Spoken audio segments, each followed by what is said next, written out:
In this video, I'm going to do an analysis on Amtrak, specifically on where, between which stations can you basically say you're traveling through X states and not being specific. You can't always do this, but depending on where you're going from on this line from DC to Boston, some routes you can explicitly say you're just going through X states because the station is close to the border of two states.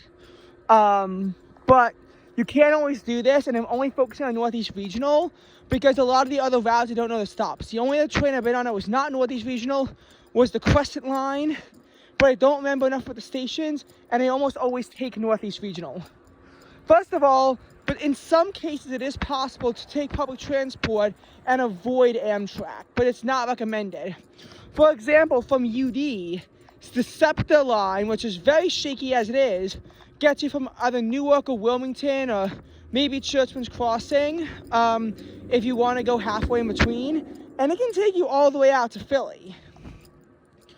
From Philly, you need to take another SEPTA line to Trenton just to get a New Jersey Transit to get to Penn Station. So you have to do 3 transfers, and considering that I don't live on the LA but I actually live on Amtrak, I have to get LA although soon Northeast Regional will serve Hicksville and Ronkonkoma, so that won't be the case for much longer.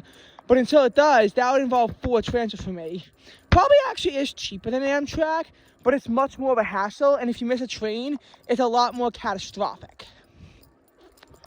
That's how, it works. And then past New York, you do have Metro North, although getting between a lot of the lines in Metro North is tough because, they go to Penn and Grand Central, so they go to different stations, unless you take the LAO out to Woodside or Jamaica and then flip back, which is a real pain in the ass. Don't do it. But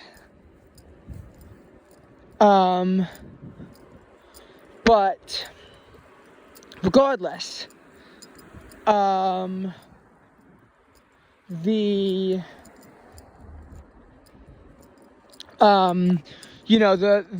idea of this is to focus on the Amtrak, especially because a lot of those cases have messed up lines. Like Mark might eventually be expanded to Newark and connect to SEPTA, but as of now, it only goes out to Perryville, so you still have to take a series of buses in Cecil County to connect between the two. And Mark is really only good between DC and Baltimore.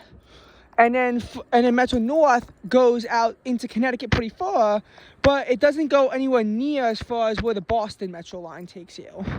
Though granted, connecting New York City and Boston is probably the toughest of the two, considering the extreme distance between them. But anyway, on to Amtrak.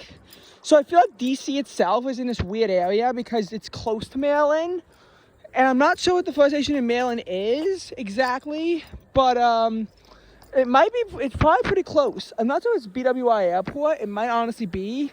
I know it's pretty far on a 95 exit perspective, and wow, that sunset's gorgeous. But in actuality, it's not that far because 95 sort of kind of goes 27 miles around the eastern beltway of DC rather than cutting through it, although Union Station is closer to Virginia than Maryland. And where does Maryland end? Well, you have the Aberdeen station, but that's pretty deep into Maryland. It's actually a Newark station, as it's only about 2 miles away from the Maryland border. Service here isn't consistent, usually it's just to Wilmington. So usually this is an option, but if you're on a train that happens to catch, to the Newark station in Delaware, that's the one that is closest to the border. So if you're going from Newark, like a UD student, to DC, you're effectively just traveling the Amtrak line through Maryland, but usually you can't just do that. Now, Claymont Station is where it would be if Claymont was served by the Northeast Regional, but it's not. So there really isn't anyone in the Delaware-Pennsylvania border. The only stop in Pennsylvania is Philadelphia, but there is something on the Pennsylvania-New Jersey border, and that's Trenton. So if you were to take Amtrak from, say, Trenton to New York, you'd effectively just be taking the New Jersey section of it, because again, Penn Station is like a mile away from the New Jersey border, and Trenton itself is about a mile away from the Pennsylvania border, as they're both on the rivers that sort of signify the end. And there's a couple of other stops in New Jersey, but I feel like New York is the closest to the border. The only other stop in New York is New Rochelle, and then there's Stamford in Connecticut, I think, or maybe, I think Stamford in Connecticut. I'm not sure which one is closer. I will say the service does get a lot more regional up there in nature, as there's a lot more stops by that point. Between Connecticut and Rhode Island, again, it could be Mystic, it could be Westerly, and there isn't really anything directly on the Rhode Island, Massachusetts border either, which is a little bit surprising to me. But as a UD student who has to go to Penn Station, I effectively have to travel through the Delaware, Pennsylvania, and New Jersey lines on Amtrak. Figuring out what highway this parallels is also kind of difficult, because it seems like a US 1 thing based on how US 1 cuts more directly through the cities as compared to I-95, which oftentimes avoids the cities directly. And wow, that is a beautiful sunset. Even I can't resist at this point. So that's that. But the thing you gotta understand is that, yes, yes, US 1 could be a good argument, but the thing is that I feel like US 1 cuts a little bit too far west for the Amtrak line.